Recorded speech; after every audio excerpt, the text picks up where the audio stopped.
Break drum হইলো এইটা সম্পূর্ণ হইলো ব্রেক ড্রাম দেখছো। তারপর কি ক্যালিপার্স, এটা কি caliper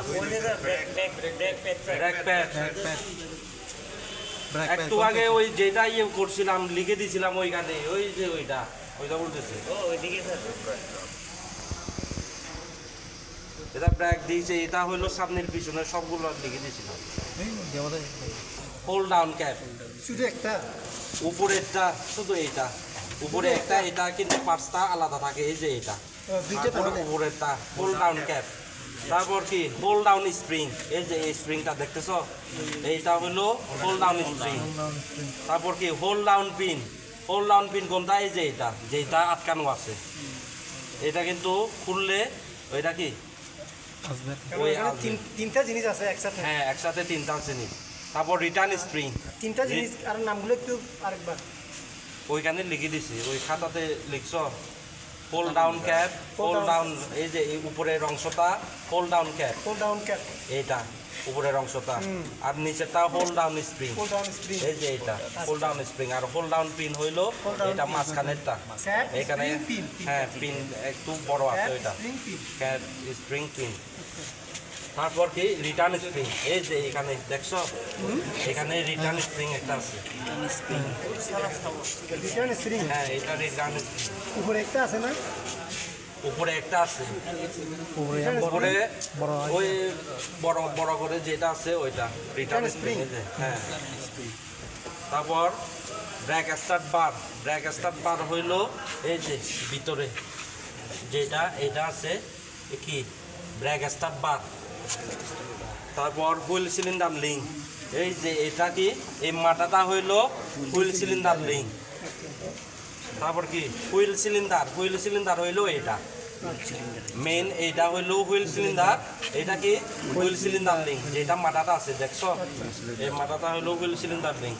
brake shoe web, brake shoe web বলতে এই যে এইটা বোঝায় ব্রেক শু ওয়েব, বোঝা যাচ্ছে?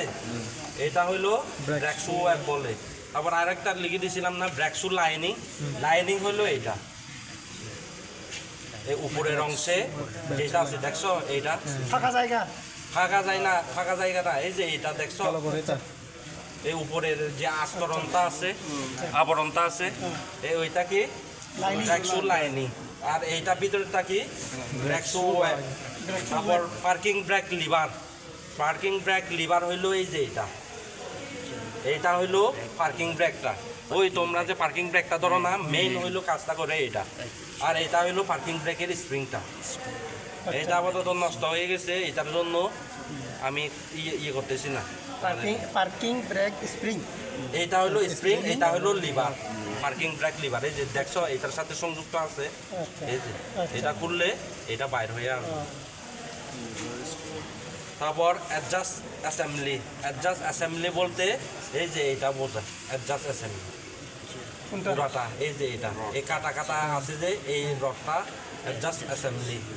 তারপর অ্যাঙ্কর পিন, অ্যাঙ্কর পিন হইলো ভিতরের অংশে থাকে এই যে এইগুলো কি অ্যাঙ্কর পিন দেখছো এই যে এইদিকে আছে এটা, এইগুলো কি অ্যাঙ্কর পিন। তারপর ব্রেক শু লাইনিং তো বুঝে দিলাম। অ্যাঙ্কর পিনের কাজ কি? অ্যাঙ্কর পিনের কাজ হইলো ওইটা তোমার ওই ব্রেক প্লেটকে ধরে রাখবে, ব্রেক প্লেটকে কি অ্যাঙ্কর তোর নম্বর করা মানে থামা, নোংর করা। এইখানে কিন্তু অ্যাঙ্করটা হইলো কি ওই তোমার ব্রেক প্লেটকে ধরে রাখবে এটা। কারণ ওই অ্যাঙ্কর বলতে কি যে যে নোংর অ্যাসেম্বলি, অ্যাসেম্বলি মানে কি অ্যাসেম্বলি মানে কি সংযোগ জোড়া লাগানো না। অ্যাসেম্বলি মানে এইটা পুরাটা কি অ্যাডজাস্ট অ্যাসেম্বলি। অ্যাঙ্কর পিন তো এইটা দেখাই দিলাম, brake shoe lining, brake shoe lining এটা ব্রেক প্লেট, এই যে এটা হইলো তোমার কি ব্রেক প্লেট যে অ্যাঙ্কর পিনটা ধরে রাখে। তারপর অ্যাডজাস্টার লিভার, অ্যাডজাস্টার লিভারটা হইলো এই যে এটা, যে এটা দিয়ে আমরা কি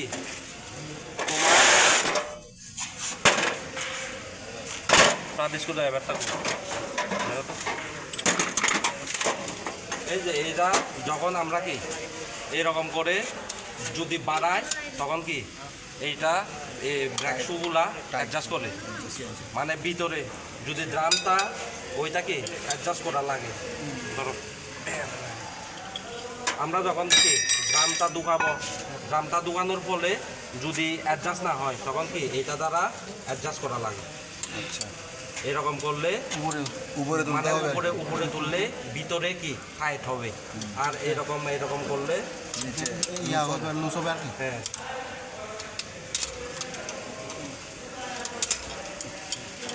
এরকম করলে তখন কি প্রসারিত হবে, এটা তখন এরকমভাবে প্রসার করবে। বাইরে বেরিয়ে আসবে, হ্যাঁ বাইরে বেরিয়ে আসবে।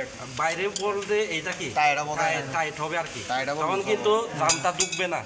ড্রামটা ঢুকার জন্য কি আর একটু ভিতরে এরকম করে টাইট দিতে হবে, বোঝা গেছে? তারপর এইটা এই যে ড্রামটা কেমনে ওই আমি তোমাদেরকে বলছি না, এইটা কি ফুল সিলিন্ডারটা কি ওই ব্রেক ফ্লুইডটা যখন কি আমরা হাইড্রোলিকের ইয়ে করছি না, যখন কি আমরা ব্রেক পেডাল চাপ দিব তখন কি মাস্টার সিলিন্ডার হয়ে ভ্যাকুয়ামের সৃষ্টি হয়ে ওইখানে কি মাস্টার সিলিন্ডারের পিস্টনের মধ্যে ওইটা কি ইয়ে করবে, শক্তি ক্রিয়েট করবে, বাতাসের ইয়েটা ওইখানে যাবে ভ্যাকুয়ামের দ্বারা, ওইখানে বাতাসের সৃষ্টি হওয়ার পরে চাপের ফলে ওইটা কি পিস্টনকে সংকুচিত করবে, সংকুচিত করার পর ওইটা কি ফ্লুইডটা রিজার্ভার থেকে টেনে এই যে এইদিকে যখন আমরা ব্রেক প্যাডেলটা চাপ দিব তখন এইটা কি প্রসারিত হয়ে এটা কি ড্রামের সাথে আটকাবে। বোঝা গেছে? কারণ এটা তো কি ঘুরবে, ঘোরার পর যদি আমরা যদি চাপ দিই তখন এটা কি প্রসার হবে, এটা দ্বারা প্রেসার ক্রিয়েট করবে। আচ্ছা, বোঝা গেছে? এইটা তো সব সময় কি এইখানে ধরে ইয়ে করবা না, সামনে একটা ধরবা আর এদিকে কি পিছনে ইয়ে পিছনের এইখানে একটা ধরবা, ধরে তারপর এরকম আলগাবা। ওরে বা সাংঘিটা নাম যে ভারত সাংঘিটা যে